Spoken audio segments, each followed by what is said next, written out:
ಪರಾಜಿತ, ಎಲ್ಲ ಒಂದೇವರೇ, ಹೇಳಲಿಕ್ಕಿಲ್ಲ. ನಿನ್ನವರನ್ನು ಸೋಲಿಸುವುದರಲ್ಲಿ ಎಲ್ಲರೂ ಸಮರ್ಥರೇ, ಇದಕ್ಕಿಂತ ಹೆಚ್ಚು ಹೇಳುವುದೇನು ಕೇಳ್ತಾನೆ. ಅಷ್ಟು ಸಾಕಲ್ಲ, ನಿನ್ನ ಸೋಲು ಅವರ ಗೆಲುವು, ಇದಕ್ಕಿಂತ ಹೆಚ್ಚು ಅರ್ಥ ಬೇಡ ಅಂತ. ಹೇಗೆ ಎಷ್ಟು ಹೇಳಿದ್ರು ನಿನಗೆ ಅಷ್ಟೇ ಅರ್ಥ ಆಗುವುದು. ಎಲ್ಲರೂ ಹೇಳಿ ಆಗಿದೆ ಧೃತರಾಷ್ಟ್ರನಿಗೆ. ಆದ್ರೆ ಅವನು ಮತ್ತೆ ಪುನಃ ಅಲ್ಲಿಂದ ಅಲ್ಲಿಗೆ ಬಂದು ಕೂತ್ಕೊಳ್ತಾನೆ. ಎಲ್ಲ ಕೇಳಿಕೊಂಡು ಅರ್ಥ ಮಾಡಿಕೊಂಡು ಹೌದಾ ಅಂತ ಹೇಳಿ ಹೌದು ಹೇಳಿ ಒಪ್ಪಿದೆ ಅಂತ ಹೇಳುವಾಗ ಏನ್ ಮಾಡೋದು ಆಗುದಿಲ್ಲಲ್ಲ ಅಂತ ಹೇಳಿ ನಿಲ್ಲಿಸಿಬಿಡ್ತಾನೆ. ತೀರ್ಮಾನ ಮಾಡಿ ಕೂತವನನ್ನು ಯಾರು ಮತ್ತೆ ಎಬ್ಬಿಸುವುದಕ್ಕೆ ಆಗುವುದಿಲ್ಲ. ಹೇಳುವುದಿಲ್ಲ ಅಂತ ತೀರ್ಮಾನ ಮಾಡಿದ್ರೆ ಮತ್ತೆ ನಾವು ಹೇಳುವುದೇನಂತ. ಹಾಗಾಯ್ತು ಅವನ ಕತೆ. ಅದನ್ನ ದೃಷ್ಟದ್ಯುಮ್ನ ಹೆಸರು ಸಾಕಯ್ಯ ಅಂತಾನೆ. ಕಾಶಿಯ ಕತೆ ಗೊತ್ತಾಯ್ತು. ಶಿಖಂಡಿ, ಶಿಖಂಡಿಯು ಅದೇ. ಶಾ ಅಂದ್ರೆ ಸುಖ ಅಲ್ವಾ, ಶಿ ಅಂದ್ರೆ ಗಟ್ಟಿ ಮುಟ್ಟಿನ ಸುಖ. ಭೌತ ಸಾಮ್ರಾಜ್ಯದಲ್ಲೇ ದೊಡ್ಡ ಸಂಗತಿ ರಾಜ್ಯ ಸಿಕ್ಕಿದೊಂದು ಕೇಳಲಿಕ್ಕೆ ಉಂಟ.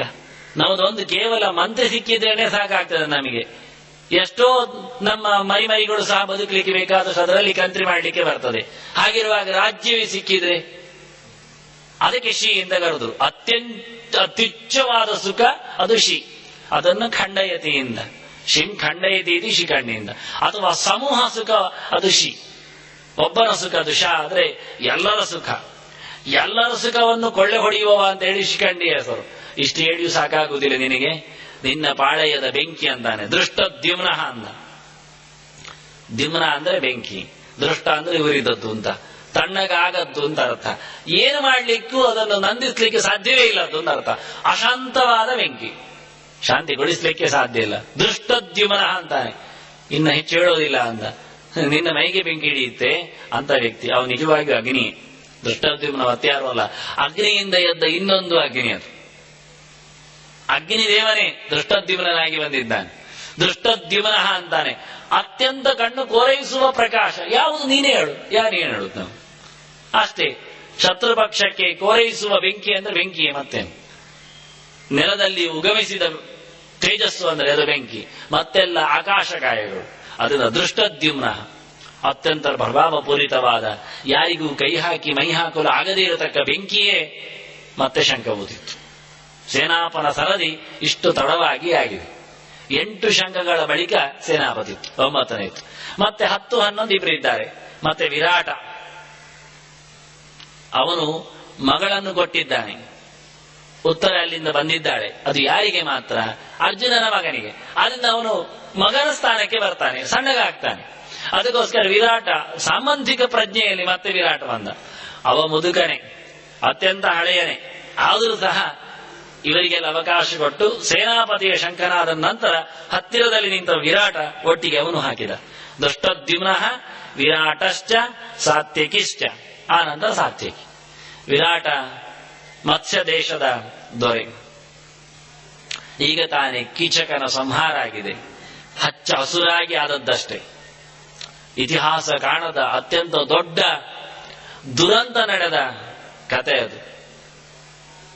ಕೀಚಕನನ್ನು, ದ್ರೌಪದಿಯನ್ನು ಎಳೆಯಲು ಹೋದ ಕೀಚಕನನ್ನು ಮಾಂಸದ ಪಿಂಡವನ್ನಾಗಿ ಮಾಡಿದ್ದಾನೆ ಭೀಮಸೇನ. ಉರುಟು ಮಾಡಿಕೊಟ್ಟಿದ್ದಾನೆ. ಬೆಳಿಗ್ಗೆದ್ದು ನೋಡುವಾಗ ಜನಕ್ಕೆ ಪ್ರಶ್ನೆ ಬರ್ತಿತ್ತಂತೆ, ಕ್ವಾಸ್ಯಗ್ರೀವ ಕ್ವಚರಣವು ಕೊಬಾಹು ಕ್ವಚ ಜಾನುನಿಯಿಂದ. ಅವರು ಕೇಳುದಂತೆ, ಇದು ಕೀಚಕವ?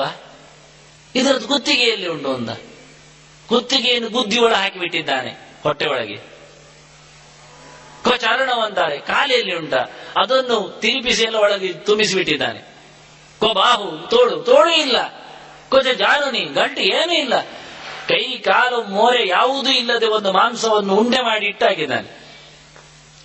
ಅದಕ್ಕೆ ಚಟ್ಟದಲ್ಲಿ ಮತ್ತೆ ಮೆರವಣಿಗೆ ಕಟ್ಟಿಕೊಂಡು ಹೋಗುವಾಗ ದ್ರೌಪದಿ ನೋಡ್ತಿದ್ಲು. ದ್ರೌಪದಿ ನೋಡಿದ್ದು ನೋಡಿ ಕೀಚಕರ ತಮ್ಮಂದಿರು 105 ಜನ ಅವಳನ್ನು ಹಿಡಿದು ಎಳೆದು ತಂದು ಆ ಮಾಂಸದ ಪಿಂಡ ಇಟ್ಟ ಚಟ್ಟಕ್ಕೆ ಅವಳನ್ನು ಕಟ್ಟಿಬಿಡ್ತಾಳೆ. ಕಟ್ಟಿಬಿಟ್ಟು 105 ಜನರು ಹೊತ್ಕೊಂಡು ಹೋಗ್ತಾರೆ. ಇಂತಹ ಭಯಾನಕ ಸನ್ನಿವೇಶ ಇನ್ಯಾವ ಮಹಿಳೆಯ ಇತಿಹಾಸದಲ್ಲಿ ಕಾಣಲಿಲ್ಲ, ಕಾಣಲಿಕ್ಕೆ ಸಾಧ್ಯ ಇಲ್ಲ. ಆ ಹೊತ್ತಿನಲ್ಲಿಯೂ ಧೈರ್ಯಗುಂದದೆ ನೋಡಿ ದ್ರೌಪದಿಯ ಅವಸ್ಥೆ. ಚಟ್ಟದಲ್ಲಿ ಹೊತ್ಕೊಂಡು ಹೋಗ್ತಾ ಇದ್ದಾರೆ. ಹೋಗಿದ್ದಾಳೆ ಗಂಧರ್ವರನ್ನು. ಗಂಧರ್ವರ ಹತ್ರ ಮೊದಲೇ ಹೇಳಿಲ್ಲ ಅವಳು. ಗಂಧರ್ವರು ಅಂದ್ರೆ ಪಾಂಡವರು, ಅದರಲ್ಲಿ ಭೀಮಸೇನ. ಅವ ಎಲ್ಲರನ್ನು ಮುಗಿಸಿ ಚಟ್ಟದಿಂದ ಇವಳನ್ನು ಬಿಚ್ಚಿ ಕಳಿಸಿಕೊಟ್ಟು ಬರ್ತಾನೆ. ಬಂದು ಅಡಿಗೆ ಮನೆಗೆ ಹೋಗಿ ಸ್ನಾನ ಮಾಡಿ ನಿಲ್ತಾನೆ. ನಿಲ್ಲುವಾಗ ಇವಳು ಪೇಟೆ ಮಾರ್ಗದಿಂದ ಎದುರು ಬರುವಾಗ ನಮೋ ಗಂಧರ್ವರಾಜಾಯ ಅಂತಾಳೆ. ನನ್ನ ಒದಗಿಸಿಕೊಟ್ಟೆ ಮಾರೆ ಗಂಧರ್ವರಾಜ, ನಿನ್ನ ನಮಸ್ಕಾರ. ಯಾರಿಗೆ ಗೊತ್ತಾಗುದಿಲ್ಲ ಗಂಧರ್ವರಾಜ ಅಂದ್ರೆ ಯಾರು ಅಂತ. ಇವಳು ಗಟ್ಟಿ ಹೇಳ್ತಾಳೆ, ಏನೋ ಪದ್ಯ ಹೇಳ್ತಾಳೆ, ತಿಳ್ಕೊಳ್ತಾರೆ ಜನ. ಅದರಿಂದ ವಿರಾಟ ನೃಪತಿ ಆ ಕಾಲದಲ್ಲಿ ಕೀಚಕನ ಕೈಯಿಂದಾಗಿ ಬಹಳ ದೊಡ್ಡ ಜನ ಆಗಿದ್ದ. ಆ ದೊಡ್ಡ ಸೈನ್ಯ ಇವತ್ತು ಕೀಚಕ ಸಾಯ್ಲಿಕ್ಕೆ ಹೋಗಿ ಅಯ್ಯೋ ತಪ್ಪಿ ಹೋಯ್ತಲ್ಲ ಪರಿತಪಿಸ್ತಾನೆ. ಕೌರವ ಆ ಶಂಖನಾದ ಕೇಳ್ತಾ ಉಂಟಂತ ಸಂಜಯ. ವಿರಾಟಶ್ಚ ಮತ್ಸ್ಯ ದೇಶದ ಒಂದು ಅಕ್ಷಯಣಿ ಸೈನ್ಯ ಗಟ್ಟಿಯಾಗಿ ಕೂತಿದೆ ಇವತ್ತು. ಒಂದು ಕಡೆಯಲ್ಲಿ ಪಾಂಚಾಲ ದೇಶದ ಸೈನ್ಯ ಶಿಖಂಡಿ ಮತ್ತು ದೃಷ್ಟದ್ಯುಮ್ನರು ಇಬ್ಬರು ಇದ್ದಾರೆ. ಅಣ್ಣ ತಮ್ಮಂದಿರು ಸೇರಿ ಜಮಾವಣೆ ಮಾಡಿದ್ದಾರೆ. ದ್ರೌಪದಿಗಾದ ಅನ್ಯಾಯವನ್ನು ಪರಿಮಾರ್ಜನೆ ಮಾಡಲಿಕ್ಕೆ ಆಕೆ ಹೇಳಿಕೊಂಡಿದ್ಲು, ನನ್ನ ದೇಶದವರು ಹೋರಾಡಿ ನನಗೆ ಶಾಂತಿಯನ್ನು ಕೊಡ್ತಾರೆ ಅಂತ. ಹಾಗೆ ಆಯ್ತು. ಅದೊಂದು ಸೈನ್ಯ. ಕಾಶಿರಾಜನ ಒಂದು ಅಕ್ಷಯಣಿ ಸೈನ್ಯ, ವಿರಾಟ ದೇಶದ ಇನ್ನೊಂದು ಅಕ್ಷಯಣಿ ಸೈನ್ಯ, ಸಾತಿಗಿಷ್ಟ ಅಪರಾಜಿತ ಯಾದವರ ಮತ್ತೊಂದು ಪಡೆ. ಆಯ್ತು, 4 ಅಕ್ಷಯಣಿ ಸೈನ್ಯದ 4 ಶಂಖನಾದ ಒಟ್ಟಿಗೆ ಹೇಳಿಬಿಟ್ಟು ಇವರೇ ಗೆಲುವನ್ನು ತಂದುಕೊಡುವಲ್ಲಿ ಸಫಲರಾದವರು. ಮೊದಲ ದಿನದಲ್ಲಿ ಹೋರಾಟದಲ್ಲಿ ನಿಂತವರು. ಮತ್ತೆ ವಿರಾಟ ಯುದ್ಧ ಮಾಡಿ ಮೊದಲ ದಿವಸ ಬೆಳಿಗ್ಗೆ ಹೊತ್ತು ವಿರಾಟನ ಯುದ್ಧ, ಸಂಜೆ ಹೊತ್ತು ಪಾಂಚಾಲರ ಯುದ್ಧ. ಇದೆಲ್ಲ ನಾವು ಯುದ್ಧದ ಪುಟಗಳನ್ನು ಓದುವುದೇ ಇಲ್ಲ, ಗೀತೆ ಹೇಳುವುದಿಲ್ಲ. ಯುದ್ಧ ಆಗ್ತದೆ, ಯುದ್ಧ ಆಗ್ತದೆ, ಯುದ್ಧ ಆಗ್ತದೆ, ಯುದ್ಧ ಆಗ್ತದೆ ಅಷ್ಟೇ ಹೇಳ್ತದೆ, ಮತ್ತೇನು ಹೇಳುವುದಿಲ್ಲ. ಆ ಯುದ್ಧ ಆಗ್ತದೆ ಹೇಳುವಾಗಲೇ ನಮಗೆ ಹೆದರಿಕೆ ಆಗ್ತದೆ ಅಷ್ಟೇ. ಏನಪ್ಪ ನಿಲ್ಲಿಸಬೇಕು ಅಂತ. ಯುದ್ಧದ ಪುಟಗಳೇ ಬೇರೆ ಇದ್ದಾವೆ. ಅಲ್ಲಿ ಬೆಳಗಿನ ಹೊತ್ತು ಪೂರ್ತಿ ಯುದ್ಧ ಮಾಡಿದವ ವಿರಾಟರು ಭೀಷ್ಮನ ಎದುರು. ವಿರಾಟ 2 ಕಳ್ಕೊಂಡಿದ್ದಾನ ಅವತ್ತು ಮಕ್ಕಳನ್ನು, ಉತ್ತರನನ್ನು ಮತ್ತೆ ಶ್ವೇತನನ್ನು. ಇಬ್ಬರು ಮಕ್ಕಳನ್ನು ಕಳ್ಕೊಂಡು ಪಾಂಡವರ ಜಯಕ್ಕೆ ನಾಂದಿ ಹಾಡಿದ ಶಂಖ. ಏನು ಖುಷಿ ಪಡಬೇಕು ಸಂಜೆ ಹೇಳುವಾಗ. ವಿರಾಟಷ್ಟ ಕೆಚ್ಚೆದೆಯಿಂದ ಮಕ್ಕಳನ್ನು ಕಣ್ಣೆದುರು ಕಳ್ಕೊಂಡ್ರು. ಅಂತಹ ಶಂಖನಾದ ವಿಜಯವನ್ನು ಪಾಂಡವರ ಪಾಲಿಗೆ ತಂದುಕೊಟ್ಟಿತ್ತು. ಧರ್ಮಕ್ಕೆ ನ್ಯಾಯ ಒದಗಿತು, ಸತ್ಯಕ್ಕೆ ಜಯ ಆಯಿತು ಅಂದಾಗ ಎಷ್ಟು ಜನ ಹೆಮ್ಮೆ ಪಡುವುದಿಲ್ಲ. ಅದರಲ್ಲಿ ಒಬ್ಬ ಸಂಜಯನು ಆ ಸಂತಸದ ಸಂಭ್ರಮದಲ್ಲಿ ಆತ ಓಲಾಡುತ್ತಿದ್ದಾನೆ. ಅದಕ್ಕೆ ವಿರಾಟಷ್ಟ ಅಂದ. ಸಂಜೆ ಹೊತ್ತು ಓಡಾಡಿದವರೆಲ್ಲ ದ್ರುಪದರು, ಪಾಂಚಾಲ ಸೈನ್ಯ. ಮೊದಲ ದಿವಸ ಭಾರಿ ಘೋರವಾದ ಯುದ್ಧ ಆಗಿದೆ. ಮುಂದಿನ ದಿನವೂ ಅಂಥದ್ದೇ ಘೋರತನ ಇತ್ತು. ಆದರೆ ಇವತ್ತು ಜ್ಯೋತಿಷಿಗಳು ನಮಗೆ ಕೆಲವೊಮ್ಮೆ ಸಮಾಧಾನ ಮಾಡ್ತಾರಲ್ಲ, ಸಮಾಧಾನವೋ ಅಥವಾ ಅವರು ಪ್ರಶ್ನೆ ಹೇಳುವುದು. ಹೋದಾಗ ಹೇಳುತ್ತಾರೆ, ನಿನಗೆ ಈಗ 7 ಶನಿ ಶುರುವಾಗಿದೆ. ಹೌದಾ? ಹೌದು, ಅದು 2.5 ವರ್ಷ ನಿನಗೆ ತುಂಬಾ ಬಾಧೆ ಕೊಡುತ್ತದೆ. ಅದಕ್ಕೆ ವಿಷ್ಣು ಸಹಸ್ರನಾಮ ಗಟ್ಟಿ ಹೇಳು. 10 ಸರ್ತಿ ಹೇಳಿದ್ರೆ ಒಳ್ಳೇದೆಲ್ಲ ಹೇಳ್ತಾರೆ ಅವರು, ಒಳ್ಳೆಯವರಾಗಿದ್ರೆ. ಇಲ್ಲಾದ್ರೆ ಹೆಚ್ಚು ದಕ್ಷಿಣೆ ಕೊಡಿ ಅಂತ ಹೇಳಿ ಯಾರು. ಆ ನಂತರ ಕೇಳ್ತಾನೆ ಇವ. ಆ ನಂತರ ಅವರು ಹೇಳ್ತಾರೆ, 2.5 ವರ್ಷದ ನಂತರ ಮತ್ತೆ 5 ವರ್ಷ ಇದೆ, ಅದ್ರ ಅಭ್ಯಾಸ ಆಗಿರ್ತದಲ್ಲ. ಯಾವುದು ಪಾರಾಯಣ ಮಾಡಿ ಇರ್ಬೇಕು, ಅಥವಾ ಕಷ್ಟ ಉಂಟು. 2 ಭಗವಂತನಿಗಾಗಿ ಕಷ್ಟ ಬಂದ್ರೂ ತೊಂದರೆ ಇಲ್ಲ, ಖುಷಿಯಾಗತ್ತೆ ಕುಂತಿಯಾಗಿ. ಹಾಗೆ ಮೊದಲ ದಿವಸ ಯೋಚನೆ ಮಾಡದ ಹೋರಾಟ, ಭೀಷ್ಮ ದ್ರೋಣರನ್ನು ಎದುರಿಸಬೇಕೆಲ್ಲತಕ್ಕಂಥ ಜಂಜಾಟ ಇವರಿಗೆ. ಅವರಿಗೆ ಮುಲಾಜಿಲ್ಲದೆ ನಾಚಿಕೆ ಬಿಟ್ಟು ಅಧರ್ಮದ ಪಕ್ಷದಲ್ಲಿ ನಿಂತು ಹೋರಾಡುವ ತವಕ, ಹುಚ್ಚು, ಹುಮ್ಮಸ್ಸು. ಆದ್ರಿಂದ ಪಾಂಡವರು ಮೊದಲ ದಿವಸ ಸೋತರು, ಒಳಗಿಂದ ಸೋತರು. ಅಯ್ಯೋ ಪಾಪ, ಹಿರಿಯರ ಎದುರು ನಿಂತು ಹೋರಾಡ್ಬೇಕಲ್ಲ, ಅವರನ್ನು ಹೊಡೆಯುವ ಯೋಗ್ಯತೆ ಬಂತಲ್ಲ. 2ನೇ ದಿನ ಅವರು ಹೊಡಿತಾರಂದ್ರೆ ನಾವ್ ಯಾಕೆ ಹೊಡಿಬಾರದು? ಅಭ್ಯಾಸ ಆಯ್ತು. ಅವರ ಶಂಖನಾದಕ್ಕೆ ನಮ್ಮ ಶಂಖನಾದ, ಅವರ ಬಾಣದ ಎಸೆತಕ್ಕೆ ನಮ್ಮ ಎಸೆತ. ನಾವು ಮೊದಲು ಶಂಖ ಊದಲಿಲ್ಲ. ಭೀಷ್ಮ ಶಂಖ ಊದಿ ಸನ್ನದ್ಧ ಹೇಳಿದ್ನ, ನಾವ್ಯಾಕೆ ಓಡುತ್ತೇವೆ? ಯುದ್ಧೇ ಚಾಪ್ಯಪಲಾಯನಂ, ಕ್ಷತ್ರಿಯರಿಗೆ ಯುದ್ಧದಲ್ಲಿ ಓಡದಿರುವುದೇ ದೇವರ ಪೂಜೆ. ಅದರಿಂದ ಎದೆಗೊಟ್ಟರು, ಶಂಖ ಊದಿದ್ರು.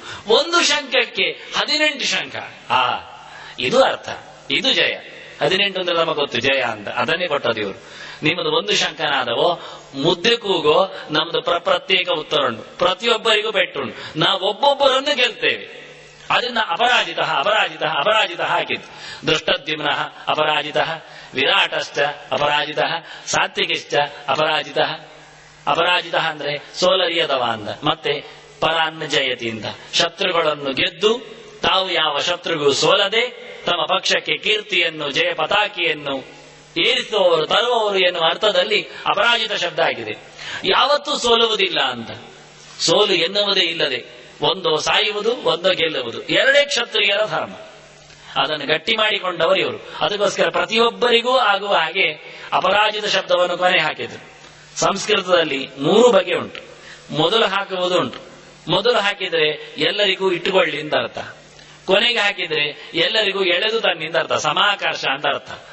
ಮಧ್ಯದಲ್ಲಿ ಹಾಕಿದ್ರೆ ಆಚೆ ಈಚೆ ಓದಿಕೊಳ್ಳಿ ಅಂತ ಅರ್ಥ. ಮತ್ತೆಂದದ್ದು ಎಲ್ಲಿ ಹಾಕಿದ್ರು ಅಂದೆ. ಅದನ್ನ ಪರಮೇಶ್ವಾಸ ಅಂತ ಮೊದಲು ಹಾಕಿದ್ರು, ಅದು ಎಲ್ಲರಿಗೂ ಸಮಾನ. ಮಹಾರಥಃ ಮಧ್ಯದಲ್ಲಿ ಹಾಕಿದ್ರು, ಅದು ಎಲ್ಲರಿಗೂ ಅರ್ಥ ಆಗುತ್ತೆ, ಆಚೆ ಈಚೆ ನೋಡಿ ಅಂತ. ಅಪರಾಜಿತ ಕೊನೆಯಲ್ಲಿ ಹಾಕಿದ್ರು, ಎಲ್ಲರಿಗೂ ತನ್ನಿಂದ.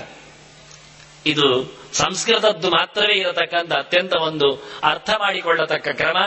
ಇದನ್ನು ಹುಟ್ಟುಹಾಕಿದ್ದು ವ್ಯಾಸರೇ. ನಮಗೆ ಸಂಸ್ಕೃತದ ಸೊಬಗನ್ನು ಉಣಿಸುವವರು ಯಾರು ಮತ್ತೆ? ವ್ಯಾಸರಲ್ಲದೆ ಇನ್ನೇನು? ಎಲ್ಲವೂ ಅವರ ಮೂಸೆಯಲ್ಲೇ ಹೊರಗೆ ಬಂದದ್ರಿಂದ ವ್ಯಾಸರು ತೋರಿಸಿಕೊಟ್ಟದ್ದು. ಅದರ ಅಪರಾಜಿತ ಸಾತ್ಯಕಿಶ್ಚ. ಯಾದವರ ಸೈನ್ಯ ಅತ್ತ ಕಡೆಯಿಂದ ಕೃತವರ್ಮ ಹೊತ್ತು ತಂದಿದ್ದ. ಅದಕ್ಕೆ ಎದುರಾಗಿ ಸಾತ್ಯಕಿ ಹಾಕಿಕೊಂಡಿದ್ದ. ಇವನು ಮೊದಲ ದಿವಸದಲ್ಲಿ ಹೋರಾಟಕ್ಕೆ ನಿಂತವ. ಇತ್ತ ಕಡೆ ಸಾತ್ಯಕಿ, ಅತ್ತ ಕಡೆ ಕೃತವರ್ಮನಿಗೆ ಎದುರಾಗಿ. ಹೀಗಾಗಿ ಮೊದಲ ದಿವಸದಲ್ಲಿ ಬಂದಿರುವವರು ಹೇಗೆ ಮೊದಲಿಗೆ ಶಂಖನಾದ ಮಾಡಿದ್ರು ಎನ್ನುವುದನ್ನು ಸಂಜಯ ಸ್ಪಷ್ಟವಾಗಿ ಗುರುತಿಸಿ ಇಲ್ಲಿಗೆ 6 ಜನರ ಒಟ್ಟಿಗೆ 5 ಜನರನ್ನು ಸೇರಿಸಿ 11 ಮಾಡಿದ. ಇಲ್ಲಿಗೆ 11 ಆಯ್ತು. 11 ಅಕ್ಷಯಣಿ ಸೈನ್ಯದ ನಾಶಕ್ಕೆ 11 ಆಯ್ತು. ಇದು ಏನು ತೊಂದರೆ ಇಲ್ಲ. ಅಲ್ಲಿರುವುದು ಕೇವಲ 11 ಅಕ್ಷಯಣಿ ಮಾತ್ರ. ಕೌರವರ ಪಾಳ್ಯದಲ್ಲಿ ಅವರ ಒಂದೊಂದು ಅಕ್ಷಯಣಿ ಸೈನ್ಯಕ್ಕೆ ಇವರದು 2 ಅಕ್ಷಯಣಿಗೆ ಒಬ್ಬರಂತೆ ಇರುವ ಹಾಗೆ ಒಂದೊಂದು ಅಕ್ಷಯಣಿ ಸೈನ್ಯದ ನಾಯಕರು ನಿಂತು ಶಂಖನಾದ ಮಾಡಿದ್ದಾರೆ. ಮುಂದೆ ಇದು 18 ಆಗುವ ಬಗೆ ಮತ್ತೆ ಮುಂದಿನ ಶ್ಲೋಕದಲ್ಲಿ. ಶ್ರೀಕೃಷ್ಣಾರ್ಪಣಮಸ್ತು.